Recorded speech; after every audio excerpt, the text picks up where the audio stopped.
qaybtan waxaa loo isticmaalaa applicationo dheeraada markaa oo Canva uu wato. qaybtan waa Dreamlab markaa qaybtan uma baahnid inta badan. marka waxaa bilaabaynaa inaan isticmaalno template. Okay, so you first design ayaa samayn doonaa insha Allah oo markaas ku saabsan Canva. Okay, marka template meeshaan geli kartaa, waxaad dhigi kartaa like whatever you want template aad geli kartaa. marka sidoo kale waxaad dooran kartaa template nooca meesha u baahanto kale Facebook, TikTok, WhatsApp, whatever. marka hadda waxaan dhehnaa Facebook poster ayaan ku qoraynaa. marka Facebook poster markaan dhahno waxaan arkaynaa postero aad u kala duwan ayaan arkaynaa. Okay, tusaale waxaan dooranaynaa posterkan oo kale. posterkan markaad dooratid waxaa arkaysaa posterkii in lagu soo saari doono. so posterka waxaa u baahan tahay inaad isticmaashid oo kale ayaa u baahan tahay. waxaad ku dhufanaysaa customize this template. templatekan ayaa wax ka bedbedelaya ayaa loo yaqaanaa customizeka. customizeka waa maxay marka? in markaad wax aad ka bedbedeli karto aa u baahan tahay waxyaalaha u baahan tahay inaad ka dhigtid. Okay, so interfaceka uu siro bedelaya u malaynaysaa balse wax aad u badan kuma soo kordhin. qaybtan waxaa kusoo kordhay qayb design ah oo isla qaybtii hadda aan kusoo dhufanayna noqonaysa. elements ayaa kusoo kordhay qaybtan waa arkaynaa. text qayb qoraal ayaa kusoo kordhay. qayb upload ah, uploadis waxaa loo yaqaana waxyaalaha aad markaas upload garaynaysa fileskaada. sidoo kale record aad samayn kartaa. sidoo kale waxaad samayn kartaa inaad sawiraan kasoo qaadato qeybaha kala duwan ee wax lagu keedsado online-ka sida Google Photos iyo sidoo kale Google Drive-ka iyo Dropbox-ka intaba waad kasoo qaadan kartaa. Okay, sidoo kale wuxuu leeyahay qayb drawing ah oo qalin aad isticmaali kartid. sidoo kale qaybta projectyadii labada folder aad soo samaysa ujeedaan iyo apps-kii kale.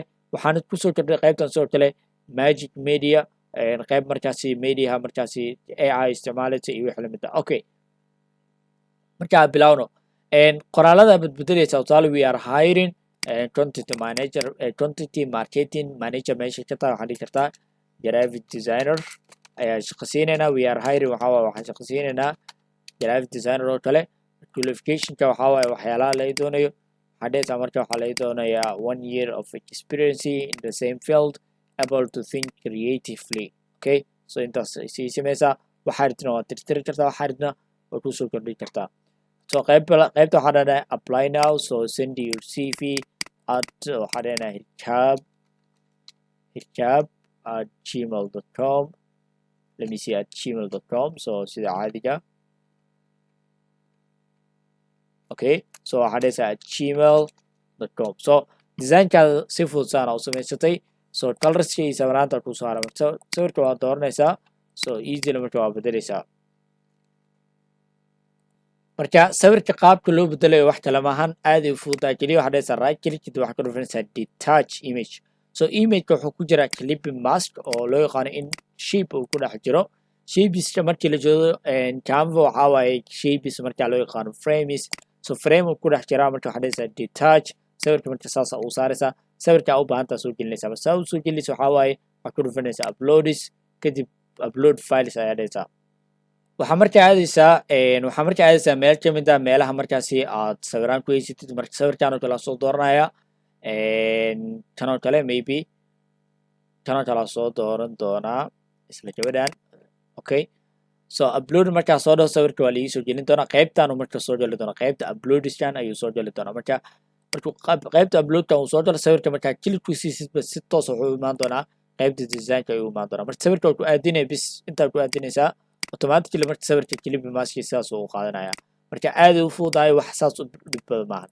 meeshaan loogada ku bedelayna waxaan leenahay hirkab. waxaan isticmaalaynaa loogada ayaa u baahannahay isticmaali karnaa. so meeshaan meeshay ka tahay xarafkaas kale waxaa ka dhigi karaa HA ayaa ka dhigi karaa. okay, waxaan dhigi karaa hirkab academy. qoraalka marka meeshaan laga yareeya. marka qoraal saas u qortid meeshaan ayaa ka yareynaysaa qoraalka. very easy waay sooma. meeshaas ka yareynaysaa. marka qoraalka waxaan leenahay sidaas ku sameynaa. so colorka sidee u bedbedelayaa. tusaale kale hadda hirkab academy waxay leedahay laba color waan soo qaadan doonaa. marka colorka hadda waxaa soo qaadanaya labada color marka akademiinta ay isticmaalayso. so color koowaad wuxuu noqon doonaa colorkan. so qaybtan kale ka soo qaadan doonaa let's see. okay, marka sidee u bedelaa. marka colorka waa inaa isticmaalaysataa ama waa inaa caadi u haysataa colorka aa xifdisantaa. tusaale kale colorka waxaa isticmaalaa mid daaga. marka colorka waa ku dhufanaysaa qoraalada kadib qaybta colorkaas ku dhufanaysaa qaybtaas sare saa ujeedaa. marka qaybtaana lagu soo saari doonaa ay color ku qoran tahay. so waxaa lagu tusinayaa brandian ama designkan colors uu isticmaalaya kan iyo kan ayuu isticmaalaya marka waxaa dhihi kartaa color kale kusoo dari kartaa waxaa dhihi kartaa color kale igu soo dar colorka aad kusoo daraysa marka waxaa dhehaysaa like waxaa isticmaali kartaa inaad kan ku dhuftid kadibna qaybtan waxaa gelinaysaa hexadecimal ama sida caadiga waxaa dhihi kartaa sidan ayaa u wadi kala colorka so laakiin colorka waa inuu noqdaa isla colorkii sooma marka inta badan waxaa la isticmaalaa hexadecimalka oo color walba wuxuu leeyahay number ayuu leeyahay marka numberkii ayaa isticmaalaya so numberkaas markaa meesha geliyana colorka wuxuu kamid noqon doonaa color palettes marka colorkaas mar walba ayaa isticmaali doonaa okay so waxaan dhehnaa color igu dar waxaan dhehnaa color aan meesha ku darsanaynaa like that so colorkaas markaas ayaa ka dhigi doonaa so colorkan iyo waxaa kaloo jira colorkan ayaan isticmaali doonaa marka colorka daaga waxaa u isticmaalaa inta badan qoraalada iyo wixii lamid ah kan daagana waa soo qaadan doonaa waa mid yara daaga laakiin daaga toos aan ahayn so hadda meesha waxaa la isticmaalaya daag blue camal ayaa la isticmaalaya anina marka irkaaba kadhimi ahaan waxaa isticmaalnaa colorkan okay sorry we are getting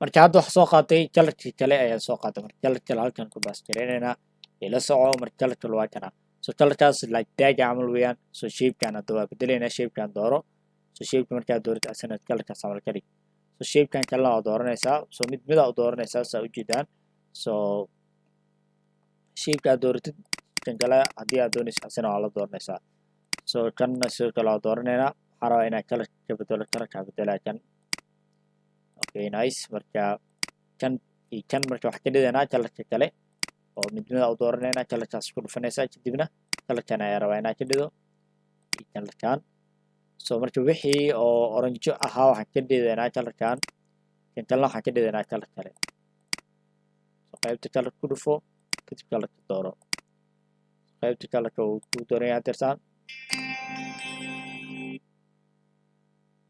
so qaybta colorka markuu ku dooran yahay colorkaad dooranaysaa oo keliya so waxaa noo haray qaybtan hoosaa noo soo hartay marka colorkaad dooranaya so mid aa u dooranaysaa I think waxaa filaa inaad si fiican fahmaysaan qaabka markaa u dooranayo dabcan waxa marka la dooranayo cilmi saas u baahan ma ahan wax cilmi u baahan ma just wax la dooranayo cilmi uma baahna just haddaad taqaanid computer just designka waa la samaysay okay so waxaan filayaa haddeerta inaad si fiican u samaysay designkan oo sidan kale u samaysay waxay noo haray qaybta hoose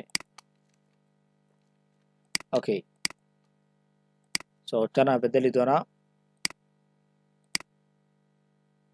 so marka keliya waxaa noo haray qaybtan u hooseysa waa dooranaysaa kanoo kale marka waxaa samaynaysaa laba color ku saari doonaa marka color koowaad kan waaye waxaan ka dhiganaa colorkan colorka labaadna kan waaye waxaan ka dhiganaa colorkan ayaa ka dhiganaa marka saa ujeedaan designka wuxuu noqday marka midka aan doonayna ayuu noqday okay so designka markaas aan u sameeysid kadib waxaa markaas samaynaysaa designkii waad save garaysanaysaa kadibna waxaad markaas kusoo post garaynaysaa meel walba u baahan tahay inaad kusoo post garaysid marka sidaan fududa marka waxaa loo isticmaalaa Canva laakiin maahan cashirka inaan kusoo gabagabeynayno just cashirka waxaan ku baranay sidaa ayaa markaas ku samayn kartaa designkii ugu horeeya adoo markaas isticmaalaya Canva marka haddeertaan waxaa sameynaynaa inaad export ku sameyno waxaan leenahay keliya share markaa dhahayd waxaa samayn kartaa inaad qof kale u share garaysid marka aniga waxaa samayn karaa inaa idinkii idin soo share gareeyo sidoo kale waxaan sameynaa haddeertaan inaa download aan dhaho waxaan samayn doonaa download insha allah linki hoose soo gelin doonaa haddii aanan ilaawin video linki hoose ayaan soo gelin doonaa okay